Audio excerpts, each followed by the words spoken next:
ജാസ്മിൻ്റെ പട്ടിക്കൂട് എവിക്ഷനാണ് ഇപ്പോൾ സോഷ്യൽ മീഡിയയിൽ ട്രോളുകളായി നിറയുന്നത്.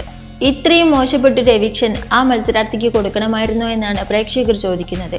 ഒന്നുമില്ലെങ്കിൽ ബിഗ് ബോസ് സീസൺ 6 എന്നാൽ ജാസ്മിൻ ജാഫർ എന്നാണ്. അത്രയധികം കണ്ടന്റുകൾ ആ കുട്ടി കൊടുത്തിട്ടുണ്ട്.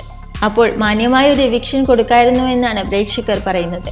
സീസൺ 4 ലക്ഷ്മിപ്രിയയുടെ ബുള്ളറ്റ് എവിക്ഷൻ കുറച്ചുകൂടി സ്റ്റാൻഡേർഡ് ഉണ്ടായിരുന്നു. അതിനുശേഷം ഏറ്റവും കൂടുതൽ ട്രോളുകൾ ഏറ്റുവാങ്ങിയ ഒരു എവിക്ഷനാണ് ജാസ്മിൻ്റെ പട്ടിക്കൂട് എവിക്ഷൻ. ഗാർഡൻ ഏരിയയിൽ വെച്ചിട്ടുള്ള 3 കൂടുകളിൽ ജിൻഡോ, ജാസ്മിൻ, അർജുൻ എന്നിവരോട് കയറിയിരിക്കാനാണ് പറഞ്ഞത്.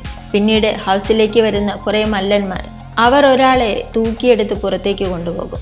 ഈ രീതിയിലായിരുന്നു ഇതിൻ്റെ എവിക്ഷൻ പ്രക്രിയ. ജിൻഡോയെയാണ് ആദ്യം തൂക്കിയെടുത്ത് കൊണ്ടുപോയത്, പക്ഷേ പിന്നീട് തിരികെ കൊണ്ടുവച്ചു.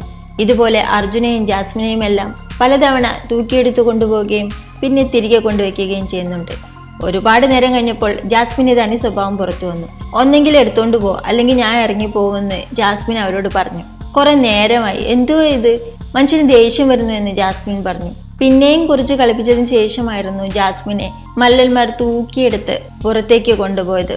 എന്തുദ്ദേശിച്ചാണ് ഇങ്ങനെ ഒരു എവിക്ഷൻ ജാസ്മിന് കൊടുത്തത് എന്ന് മനസ്സിലാവുന്നില്ലെന്നാണ് പ്രേക്ഷകർ പറയുന്നത്. ലാലേട്ടൻ്റെ അടുത്ത് നിന്ന് ജാസ്മിൻ ബിഗ് ബോസ് ഹൗസിലെ വിശേഷങ്ങളെല്ലാം പറഞ്ഞു.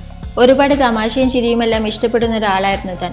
പക്ഷെ ബിഗ് ബോസ് വീടിനകത്ത് പോയപ്പോൾ താൻ വില്ലത്തിയായി പോയി എന്നൊക്കെ ജാസ്മിൻ പറയുന്നുണ്ട്. മാത്രമല്ല, തൻ്റെ അനിയൻ പൊന്നുവിനെ കണ്ടപ്പോൾ ജാസ്മിനെ ഒട്ടും നിയന്ത്രിക്കാനായില്ല. ലാലേട്ടൻ്റെ മുന്നിൽ വെച്ചും പൊന്നുവിൻ്റെ കാര്യം ഒരുപാട് തവണ പറഞ്ഞു. പിന്നീട് ജാസ്മിൻ്റെ 100 ദിവസത്തെ യാത്രകൾ കോർത്തിണക്കിയുള്ള ഒരു മാഷപ്പ് വീഡിയോ ആണ് അവിടെ കാണിച്ചു കൊടുത്തത്. ഒരുപാട് നല്ല മുഹൂർത്തങ്ങൾ ഇതിലുണ്ടായിരുന്നു. ഇത് കണ്ടിട്ട് എന്ത് തോന്നുന്നു എന്ന് ലാലേട്ടൻ ജാസ്മിനോട് ചോദിച്ചു. തനിക്ക് വളരെയധികം അഭിമാനം തോന്നുന്നുണ്ട് ലാലേട്ട എന്നാണ് ജാസ്മിൻ പറഞ്ഞത്. തിരിച്ച് മറ്റു മത്സരാർത്ഥികളുടെ കൂടെ ഇരിക്കാൻ പോകുന്നതിന് മുൻപ് തൻ്റെ കുഞ്ഞനിയനായ പൊന്നുവിനെ അടുത്തേക്ക് വിളിച്ച് കെട്ടിപ്പിടിച്ച് കരഞ്ഞ് ഒരുപാട് ഉമ്മകൾ കൊടുക്കുന്നുണ്ട് ജാസ്മിൻ. പൊന്നുവിൻ്റെ കാര്യം ഹൗസിൽ പലതവണ ജാസ്മിൻ പറയാറുണ്ട്.